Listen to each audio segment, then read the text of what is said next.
Dear students, plus 2 Maths Chapter 11 Probability Distributions நிகழ்தகவு பரவல்கள் exercise 11.2 பயிற்சி 11.2 இதில் ஃபஸ்ட்டு சம் என்ன கேட்டிருக்காங்கன்னா 3 pair coins are tossed simultaneously find the probability mass function for number of heads occurred. அந்த மாதிரி நம்ம 3 coin toss பண்ணும்போது heads மட்டும் கிடைக்கிறதுக்கான ப்ராபபிலிட்டி மாஸ் ஃபங்க்ஷன் என்ன அப்படின்னு கேட்டிருக்காங்க.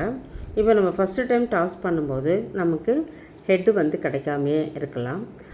அதுக்கப்புறம் ஒரு ஹெட்டு கிடைக்கலாம், அதுக்கப்புறம் 2 ஹெட்ஸ் கிடைக்கலாம், அதுக்கப்புறம் மூணுமே வந்து நமக்கு 3 காயின்லையுமே ஹெட்ஸ் கிடைக்கிறதுக்குரிய வாய்ப்பு இருக்குது. என்னென்ன பாசிபிலிட்டிஸோ அதை தான் இப்போ நம்ம ரேண்டம் வேரியபிளாக எடுத்துக்கிறோம். Let X be the random variable for number of heads occurred when 3 pair coins are tossed. X வந்து நம்ம என்ன எடுக்கிறோம்னா 0, 1, 2, 3 அப்படின்னு எடுத்துக்கிறோம். நாங்கள் டோட்டல் அப்படின்னு எழுதியிருக்கேன். நெக்ஸ்ட்டு வந்து நம்பர் ஆஃப் இன்வர்ஸ் இமேஜஸ் எவ்வளோ கிடைக்குது அப்படின்றதையும் நம்ம கவுண்ட் பண்ணிக்கணும். எக்ஸ் இஸ் ஈக்குவல் டு 0, அதாவது ஹெட்டே கிடைக்கல அப்படின்னா நமக்கு 0, அது அந்த ரேண்டம் வேரியபிள் வந்து 0. அதில் வந்து இன்வர்ஸ் இமேஜஸ் எப்படி கண்டுபிடிக்கணும் அப்படின்னா நம்பர் ஆஃப் காயின்ஸ் எத்தனை முறை நம்ம டாஸ் பண்ணுறோம் அப்படின்னா 3 டைம்ஸ் வந்து ஒரு 3 ஃபர்ஸ்ட் காயின்ஸ் வந்து டாஸ் பண்ணுறோம்.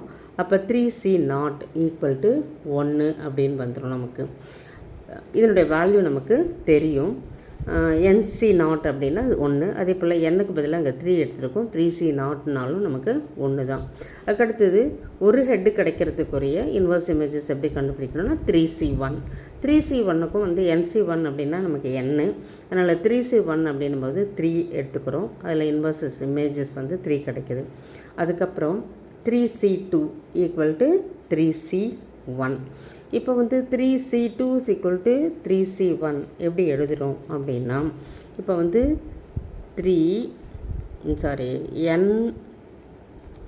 NCX equal to NCY. இப்போ இந்த எக்ஸும் ஒய்யும் ஆட் பண்ணோம்னா நமக்கு டோட்டல் வந்து என்ன வந்துடணும், n வந்துடணும். அதனால் இந்த ஒய்க்கு பதிலாக நம்ம எப்படி எழுதிக்கலாம்னா n - எக்ஸும் எழுதிக்கலாம். அது மாதிரி 3C2 ஈக்குவல் டு 3C1 அப்படின்னு எழுதிக்கிறோம். 3C1ஓட வேல்யூ 3, இங்கே 3ன்னு எழுதியிருக்கோம். அதுக்கப்புறம் 3 ஹெட்ஸ் கிடைக்கிறதுக்கு 3C3 போட்டுடுறோம். NCN வந்து வேல்யூ வந்து 1, அதனால் 3C3ன்றதும் நமக்கு வேல்யூ 1. இப்போ நம்பர் ஆஃப் இன்வர்ஸ் இமேஜஸ் வந்து 1 கிடைக்குது. இதனுடைய டோட்டல் பார்த்திங்கன்னா நமக்கு 8 கிடைக்குது. 8ன்றது நம்பர் ஆஃப் எலிமெண்ட்ஸ் என்ன சாம்பிள் ஸ்பேஸ். சாம்பிள் ஸ்பேஸில் எவ்வளோ எலிமெண்ட்ஸ் இருக்கும் அப்படின்னா 8 எலிமெண்ட்ஸ் இருக்கும். அதை தான் இந்த total number of inverse images வந்து டினோட் பண்ணுது. இப்போ இந்த ப்ராபபிலிட்டி மாஸ் ஃபங்க்ஷன் எப்படி கண்டுபிடிக்கிறோம் அப்படின்னா inverse image by total number of sample space, அப்போ 1/8. அதே போல் இங்கே வந்து ஒரு ஹெட்டு கிடைக்கிறதுக்கு 3/8, 2 ஹெட்டு கிடைக்கிறதுக்கு 3/8, 3 ஹெட்ஸுமே கிடைக்கிறதுக்கு 1/8. இதை தான் நம்ம என்ன பண்ணுறோம்னா ப்ராபபிலிட்டி மாஸ் ஃபங்க்ஷனை எப்படி டினோட் பண்ணுறோன்னா f(x) அப்படின்னு சொல்லலாம், இல்லைனா ஈக்குவல் டு P(x) = x அப்படின்னு சொல்லிடலாம். இப்போ எக்ஸ் வந்து ரேண்டம் வேரியபிள் வந்து 0, 1, 2, 3 இருக்குது. அதனுடைய ப்ராபபிலிட்டி அப்போ f(0)னா 1/8, f(1) 3/8, f(2) 3/8, அதே போல் f(3) ஈக்குவல் டு 1/8 அப்படின்னு எழுதிக்கிறோம். இப்போது f(x) = P(x) = x போட்டிருக்கோம். இப்போ f(0)க்கு பதிலாக நம்ம P(x) = 0ன்னு எழுதலாம். இது ரெண்டுமே வந்து ஈக்குவல் தான்.